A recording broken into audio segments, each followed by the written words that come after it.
I live in Leeds. I've lived in Leeds for about 20 years now, something like that. This is my first time to Wakefield, kind of. Although I was wooed by a Wakefield lad many moons ago.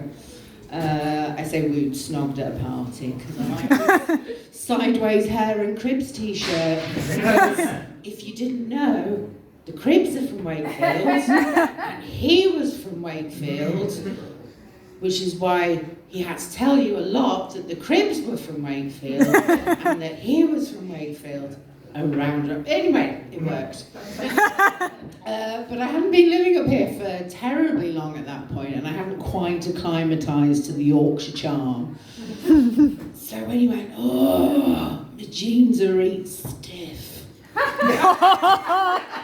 I asked him which fabric detergent he used. That was not what he meant. He meant he had an erection. So I was like, okay, it's hardly Heathcliff, but you know, it's flattering in a way, I suppose. But then he told me he had a full Pete Postlethwaite in his pants. And I was like, I am so... I don't want to find out what that is. I never found out. But fuck me, it confused the shit out of me. And I was like, I'm not even sure he's from Wakefield, Pete Postlethwaite. But I suppose, I don't know, it's a Yorkshire thing, isn't it? Sounds more grandiose than a Sean Bean. I'm imagining if he'd waxed, it would have been a Patrick Stewart, but we never found out. He could be here tonight, I don't know, probably not, knowing my dating history. He's probably on some perfect Valentine's date with some perfect wife or husband. Yeah, Gladys never warned us about that one, did she? So yeah, but we're not here to talk about my terrible dating life, because it's a 10-minute comedy set and not a 6-hour grueling, arduous play. She's laughing because she sat through most of it. Several times! Yeah! Yeah, I'm sorry, yeah, no one wants to see that. So I'm not here to talk about my terrible relationships. I'm here to talk about something equally disastrous, the British royal family. Or as I like to call them, the live-action remake of The Crown. That's the only way I can find them vaguely interesting. But they have been, of late, generally speaking. I grew up thinking they were just boring people in wax jackets. And much like Emmerdale Farm, they've dropped the farm, they've amped up the drama. It's become a bit more interesting of late. We've had Harry and Meghan get their Late Night Hollyoaks spin-off. All these pre-watershed characters are suddenly talking about their dicks and mowing down terrorists, tackling racism. So yeah, they did that, and then of course we had the big plot twist of last year, where the main character was written off. I say plot twist, she was 96. Not really a shocker, but because she was 96 and how time and maths works, we will be getting a King Charles Spaniel III at the grand old age of 74. Now, I'm not saying he's incapable in his 70s, what I am asking is who could be asked? Honestly, at 74, I hope you can guess that I'm way off 74. But I could not be fucked. Because it's not a strenuous position, being monarch, but it does involve mainly, from what I've observed, just arduous amounts of small talk with strangers and watching children's choirs. Two of my least favourite things. And I suppose there's some hope. Maybe one of them would fall over sometime. But you're not even allowed to laugh. So what is the point? Honestly, what is the point of being monarch at 74? I wouldn't want to do it. Not for all the spangly hats that come with it. And I fucking love spangly things and I look great in hats. I say no thank you. Not like anyone's asking me to be the next monarch. My bloodline, it doesn't sound it, but my bloodline is pure Scouse. And no one is asking for Queen Gemma Louise the First. The email would have an absolute fucking meltdown. And so no, it's not for me.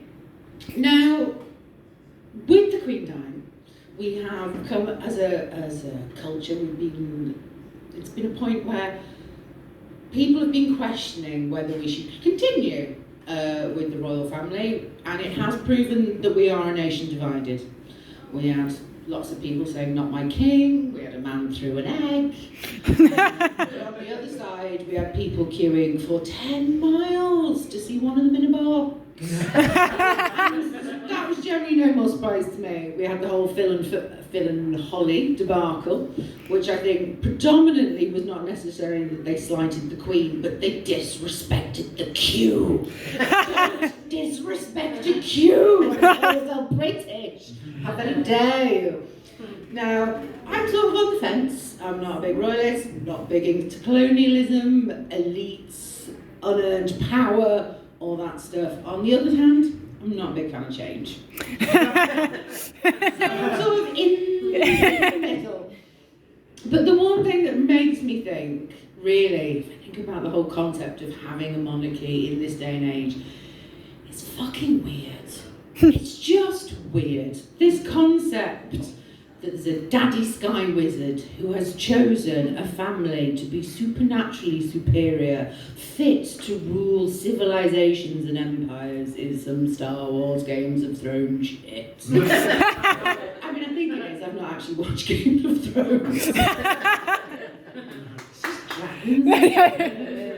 But, you know, it's just odd. And I'm not saying it's wrong, because who am I to say? But there are some plot holes in that theory. You'd think if this family were super duper beings, better than all of us, rightfully on the throne, that they would be athletic for a start, be super fast like Usain Bolt, or super strong like those men that throw pylons and planes for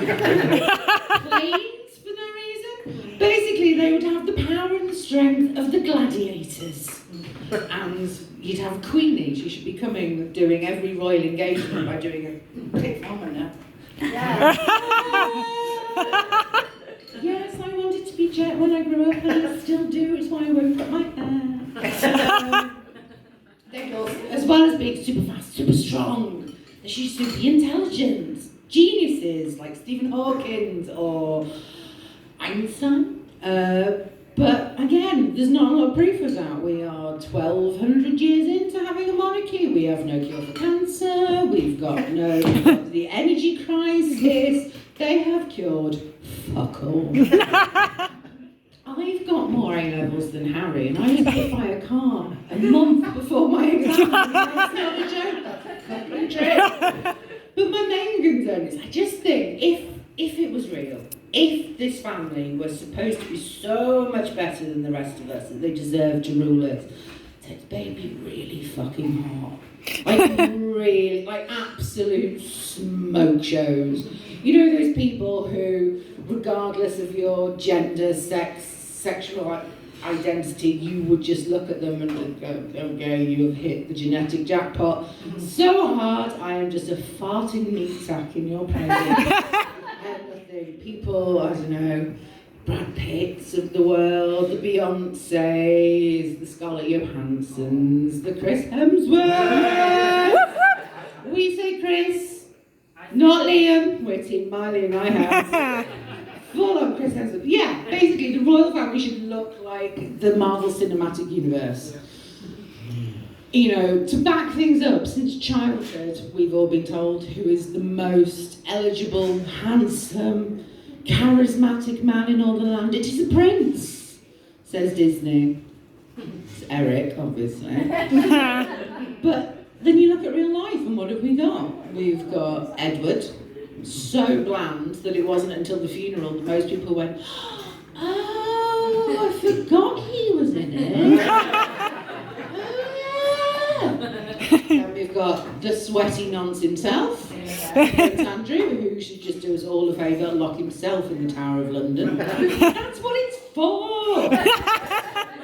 We've got Harry, who is generally considered to be the best looking prince we've got, but let's be honest, in a real world situation, he's fourth best looking on a uni rugby team. He's not that hot. And then we've got the Prince, Will, who he had his moment. He was quite cute in his sort of late teens, early 20s.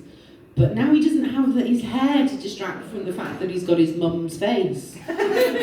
Which is not a bad face, it's a nice face. It's just a bit spooky on him. And he looks like a Princess Diana commemorative egg. By Fabergé. So yeah, that's my theory. That there are holes, we shouldn't have them, that was me, these are my boots. That's it, thank you very much.